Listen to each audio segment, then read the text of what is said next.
अस्सलाम वालेकुम स्टूडेंट्स, मैं हूं आपका टीचर मुजम्मिल हसन गुरेजा। आज हम स्टार्ट करेंगे एफएससी मैथमेटिक्स सेकंड ईयर का चैप्टर नंबर 7 है। वेक्टर्स नाम है चैप्टर का, एक्सरसाइज 7.5 है। नीचे मैंने अपना WhatsApp number, Viber number, email address और अपना यूट्यूब चैनल का शॉर्ट यूआरएल लिख दिया। अगर आपको कोई प्रॉब्लम हो तो मुझसे कॉन्टैक्ट कर सकते हैं। और जब आप मेरी ये वीडियोस देखें उनको लाइक और सब्सक्राइब करें, वीडियो और उनको लाइक और शेयर करें और मेरे चैनल को सब्सक्राइब करना मत भूलिएगा। क्वेश्चन स्टार्ट करते हैं जी। क्वेश्चन नंबर 14 है एक्सरसाइज 7.5 का। ये क्वेश्चन पिछले क्वेश्चन से मामूली सा डिफरेंट है। क्वेश्चन क्या दिया गया जी कि find the movement, find out movement ही करनी है। उसके अंदर भी पिछले क्वेश्चन में भी हमने मूवमेंट ही फाइंड आउट की थी और इसमें भी यही है कि about some point find out करनी थी। यहाँ पर भी पॉइंट ए है जिसके इर्द गिर्द हमने मूवमेंट फाइंड आउट करनी है और उसके कोऑर्डिनेट्स क्या आते हैं 1 1 एंड 1। अच्छा जी, of each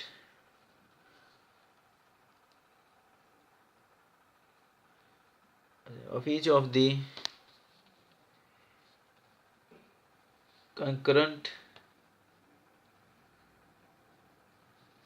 forces I minus 2j और उसके बाद 3I plus 2j minus k और तीसरी फोर्स क्या दी गई है जनाब 5j प्लस 2k है। ठीक है जी। Where p of 2 0 and 1 is their point of concurrency।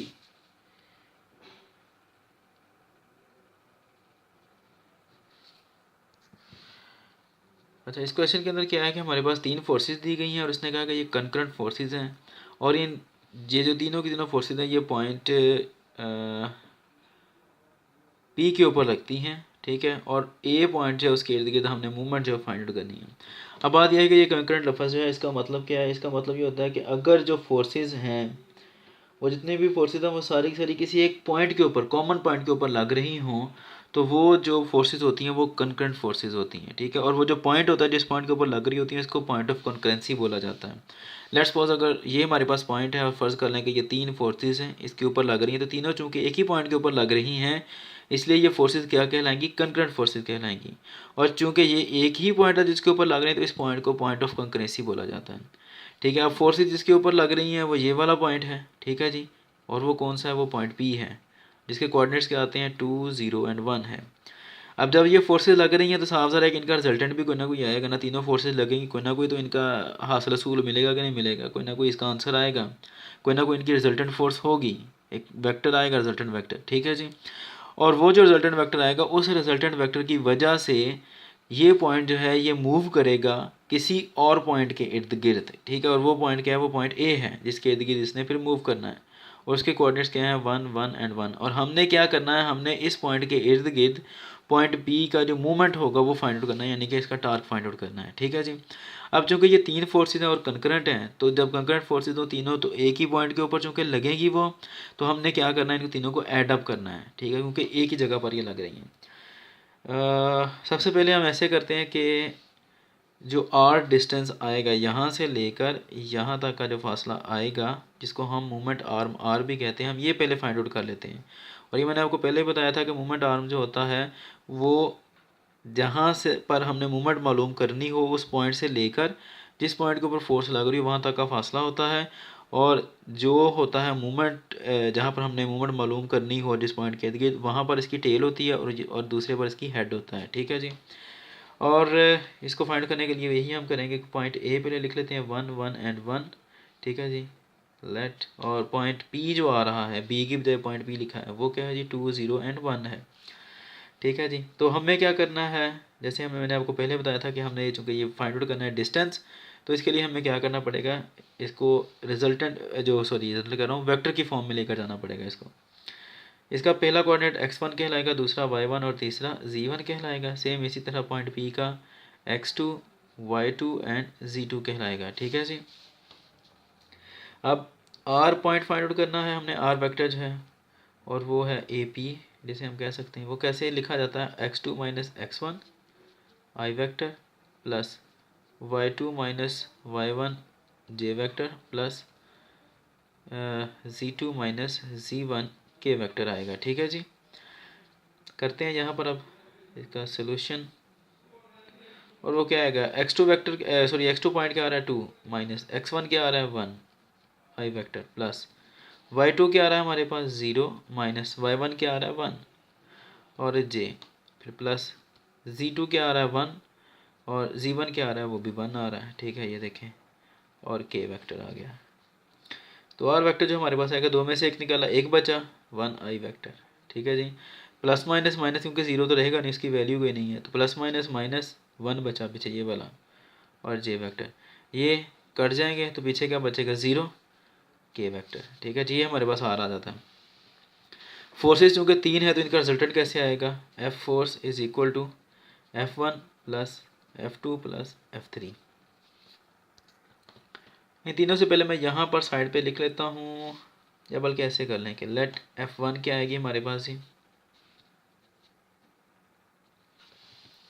यहाँ से देख लेते हैं। इन तीनों को कोई प्रॉब्लम नहीं, किसी को भी F1 किसी को भी F2 और किसी को भी F3 कह सकते हैं, कोई मसले वाली बात नहीं है।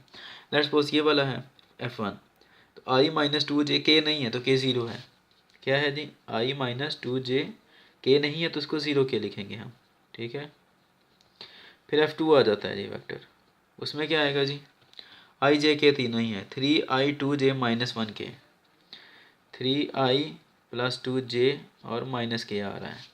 और F3 क्या आएगा जी हमारे पास, देख लेते हैं, I नहीं है इसके अंदर तो I 0 आएगा, फिर 5j और 2k,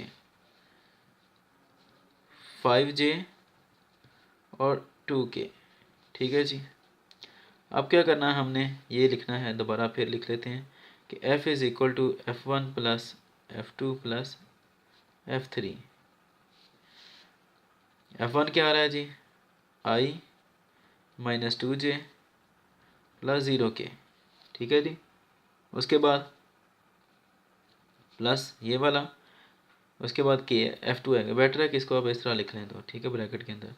F2 क्या आ रहा है force, 3I plus 2j minus k plus ये वाला, उसके बाद F3 क्या आएगा, ये वाला वेक्टर लिख लें पूरे का पूरा, 0I प्लस 5j और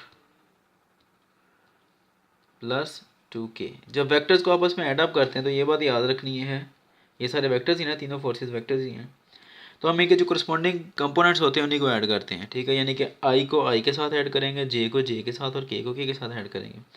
ये आई आ रहा है प्लस वाला, ये 3, चलिए ऐसे लिख लेते हैं, आई प्लस 3I प्लस 0I, तीनों आई लिख लिए, फिर प्लस उसके बाद माइनस 2j प्लस 2j और प्लस 5j, ये वाला प्लस k आ जाएगा, 0k माइनस k, इसको प्लस माइनस 1 भी कह सकते हैं, माइनस 1k। ठीक है, और प्लस 2k आ गया जी। F फोर्स क्या आ जाएगी, ये मैंने एक्स्ट्रा स्टेप किया, आप इनको डायरेक्ट भी कर सकते हैं। अच्छा, 3 और 1 4 आ गए, ये तो लिखने की ज़रूरत नहीं है। 4I माइनस 2j, ये कट के पीछे के बचा दी 5j, उसके बाद फिर 2 में से 1 निकला, ये तो लिखना नहीं है ना, 2 में से 1 निकला तो 1 प्लस 1k आ गया। ठीक है जी, ये हमारे पास फोर्स वेक्टर आ गया, ये हमारे पास आर वेक्टर आ गया। ठीक है जी, इसको कह लेते हैं 1 और इसको कह लेते हैं 2। इन दोनों को यूज़ करते हुए हमने टॉर्क फाइंड करना है, यानी कि मूवमेंट। टू फाइंड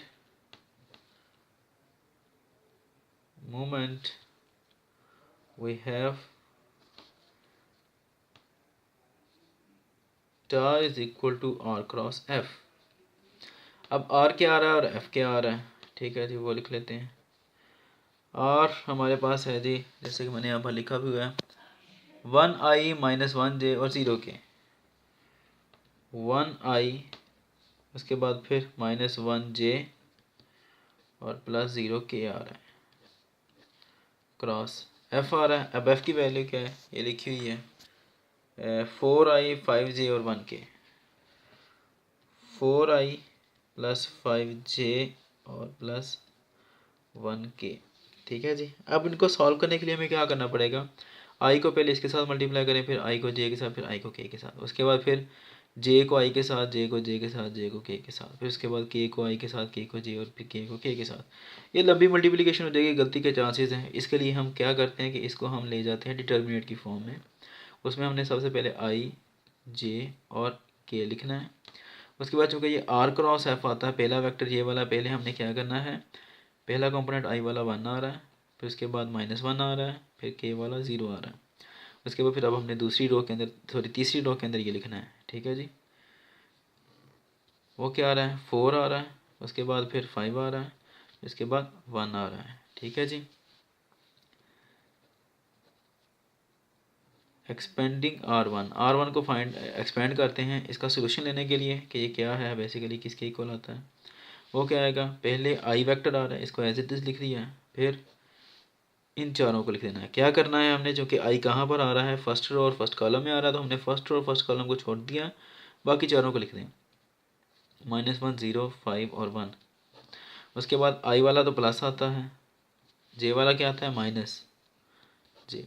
उसके बाद ये कहाँ पर आता है, फर्स्ट रो और सेकंड कॉलम के अंदर, तो फर्स्ट रो और सेकंड कॉलम को छोड़ दिए, पीछे क्या बचा 1 4, इधर क्या बचा 0 1।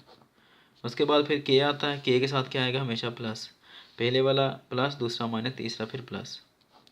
के वाला जब हम करेंगे, या यूँ कह लेंगे तीसरी एंट्री को जब हम करते हैं एक्सपेंड, तो क्या करेंगे, फर्स्ट रो और थर्ड कॉलम को छोड़ देते हैं, इन चारों को लिख लेते हैं, 1 -1 4 और 5, ठीक है जी। क्या आएगा अब हमारे पास, ये i vector as it is ही रहेगा। उसके बाद इसको और इसको मल्टीप्लाई करना है, इसको फिर इसको और इससे मल्टीप्लाई, इसको इससे मल्टीप्लाई, फिर इसको इससे।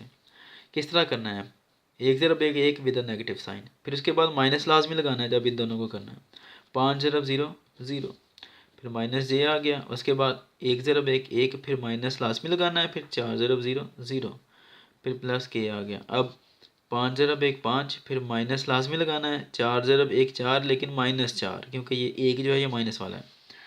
उसके बाद क्या आएगा जी, ये 0 की तो वैल्यू कोई नहीं है, सिर्फ -1 बचेगा ना, तो -1 यहाँ पे लगा देना और आई बाद में लिखना है। क्यों करना है इस तरह, क्योंकि मैग्नीट्यूड पहले लिखते हैं और वेक्टर बाद में लिखते हैं, यूनिट वेक्टर, ठीक है।